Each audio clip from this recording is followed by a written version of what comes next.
we're back with Kevin Kuklis with Titan Premier Homes. Kevin, give us your elevator pitch. Who are you? What do you do? All right, I'm here. Kevin Kuklis, Titan Premier Investments. We do a lot of things. We love to, number one, buy properties. We do a lot of flipping. We do some new builds. We're landlords, a little bit of land development. We do a lot of different things in a changing market, and deals kind of drive what we're active in lately, or all the time, really. So the power went out at your house there a few minutes ago? We had a power flash and it came back on. The problem is rebooting of internet isn't instantaneously, apparently. Yeah, we lost you. We're glad you're back with us. Hey, so how's business? I know you, like you said, you do a lot of buy, fix, sell, build, hold. How's business right now? I mean, I can't complain. You know, some things that worked well before we're struggling with. Some things that we didn't focus on much are falling into our lap. You know, kind of water always finds its level, I guess. We've been sitting on some expensive stuff. We've got a few $500,000 to $600,000 sales that we've struggled. I mean, we can't move them. And we finally contracted 2 weeks ago, maybe. They should both close this month if everything works out.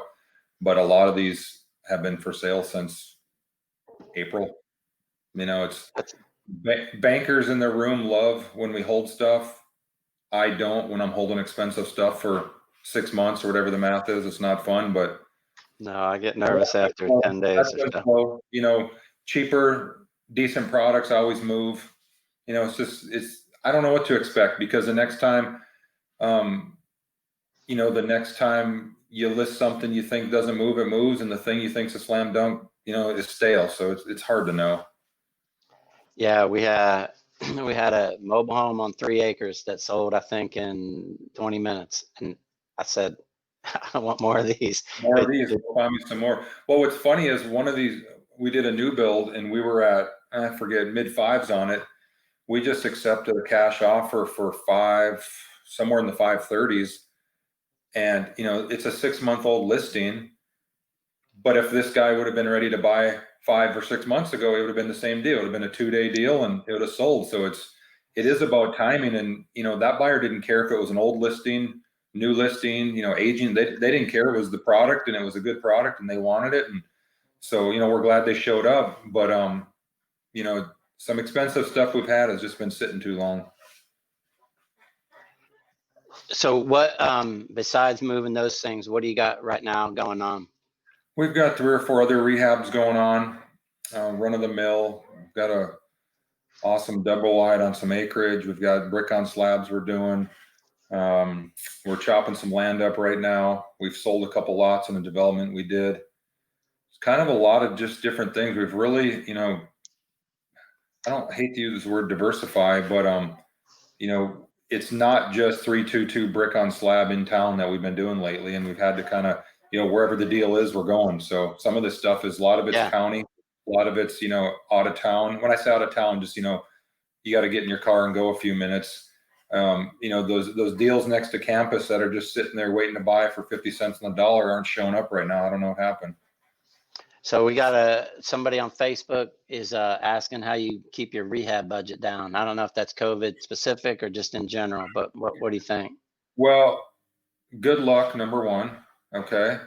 Number two, I can't control what lumber prices are. We've got a new build we're about to start right now, and we've just finished up a couple other big remodels. And for people that do a lot of construction, my question is, do you know what plywood costs these days?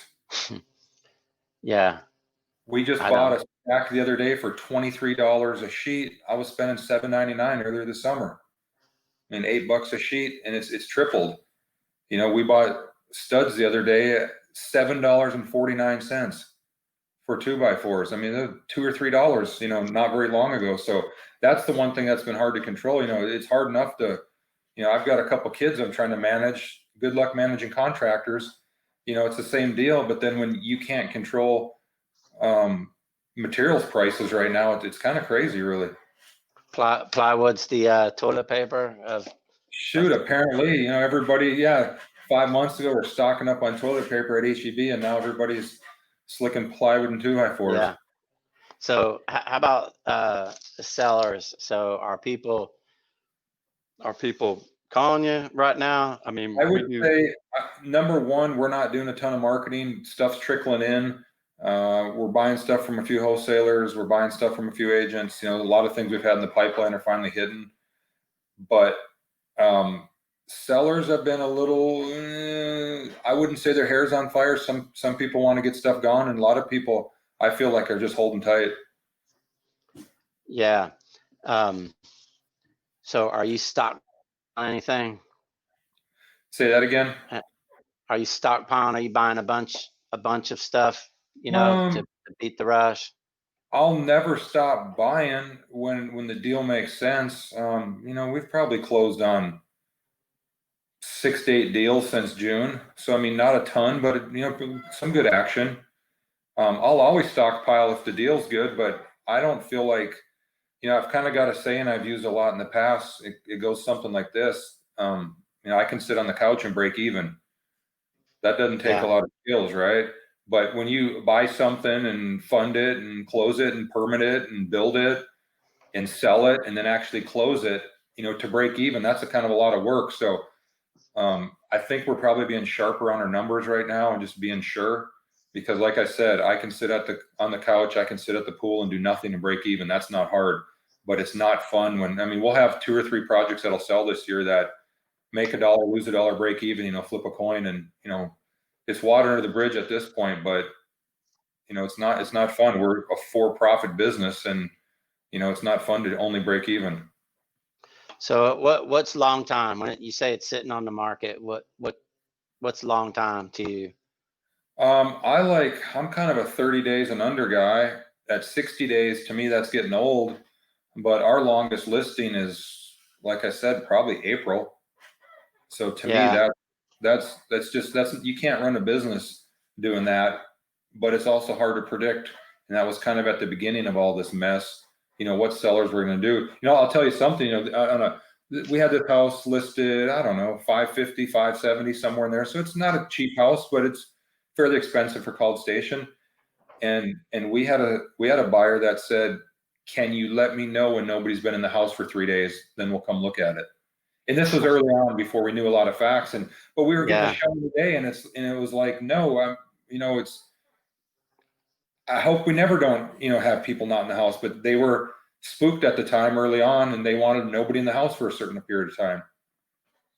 Yeah. So I think we got a YouTube comment from Griff175 Rogue. I think we know them. Want to know how COVID affected your business. That's a shout out to Megan and Jacob, I think. So, you know, I don't try to participate in the media hype. So my answer is I don't pay attention to it. I don't focus on it. I just put my head down and work. Yeah. However, yes, we're seeing less leads on sellers. Yeah. Buyers were a little spooky at first. I don't feel like they are now. And with interest rates the way they are, ask any mortgage broker if they're sleeping these days. I mean, I feel like everybody and their cousin is refiing, buying. Ask agents. I've had multiple agents tell me it's their career year when 5 months ago they didn't know if they're going to be able to eat this year. So some people are definitely active. We're kind of, you know, par for the course. So speaking of kids, tell me a funny story where your kids were either a horror story or something funny, how your kids were part of one of your deals, out of house, got you a lead, something. I don't know that I've got any good ones. There was a family picture one time of my son with a cowboy hat on and a belt buckle. That's not his normal attire, but he was, you know, a cowboy man, and I used it in a marketing piece once. So besides my kids logging into my first YouTube show and throwing a comment up on the screen, we own cats. Well, now cat that we got from a house that we bought while I was touring the house. I don't bring my kids on bike hauls, but they were there when I was like getting the keys from the guy. Finally, we owned it. and that guy handed my kids kittens in the garage while I was storing the house. And then by the time I got back, they were like, "Oh, look, we got new kittens." You couldn't give that one back. So we say one of our cats grew up on the mean streets of Hearn. Anyway, to finish that story, he and I were on a I don't know, postcard, not billboard, but we're on something. Yeah. And we did get a buy one time. And I can't remember who the seller even was, but the comment was something like, "You guys look like such a nice family and a nice little boy. And, I thought I'd call you first." So, Awesome. Maybe it worked. Yeah. Well, Kevin, that's awesome. Any last words for the group? What's your $1 million nugget for the people listening? Last word. I guess my comments are, don't take no for an answer. Don't participate in the hype, lack of hype. If you want to be successful, you just got to keep plugging away. I told them the other day, they were hemming and hawing. Is this a good time to buy? Bad time to buy? Should we wait? Should we do it now? And I said, while you're hemming and hawing, I probably bought 2 more. So, if you're going to sit on the sidelines and figure out if you should do it or not, guys like me, guys like you, and there's plenty more on this call that, are still active. So, don't participate in the skies falling mentality. If there's a deal out there and you like it, go snatch it. Awesome. Hey, Kevin, thanks a lot for coming out tonight.